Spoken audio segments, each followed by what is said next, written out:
viewers, magluluto ako ngayon ng pineapple fried rice.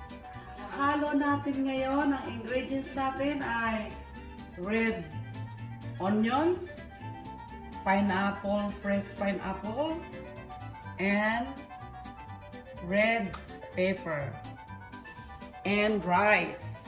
Tapos, hahaluan natin ng salt, black pepper, soy sauce, at saka garlic toasted. Unahin po natin ang isang kutsaritang avocado oil. Susunod natin ang red pepper, red onion, pineapple.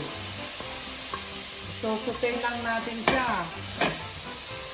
Tapos, pag medyo luto-luto na siya,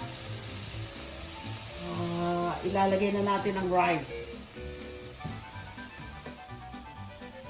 Kapag nasauté na natin lahat ng ingredients, ihahalo na po natin ang kaning lamig. Tapos, halo-haloin natin. Lagyan natin ng konting salt.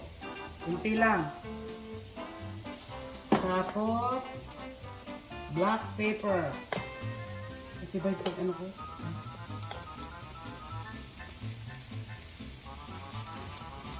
Tapos, soy sauce.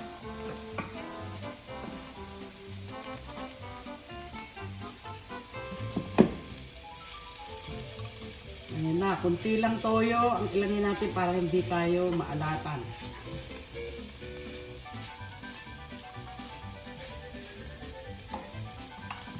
Pag lutong-luto na tong rice,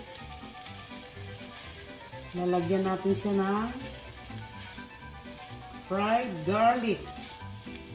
Yun yung ating pinaka-toppings.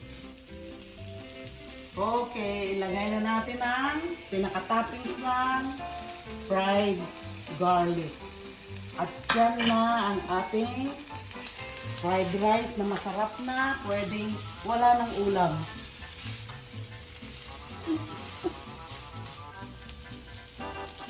Pwede rin natin haluan ng chicken to, saka fried tofu.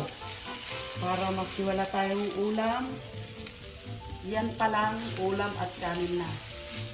Pwede na tayong kumain. Ito na yung easy. Ito na yung easy. Ito na ang ating pineapple fried rice. Kain na na!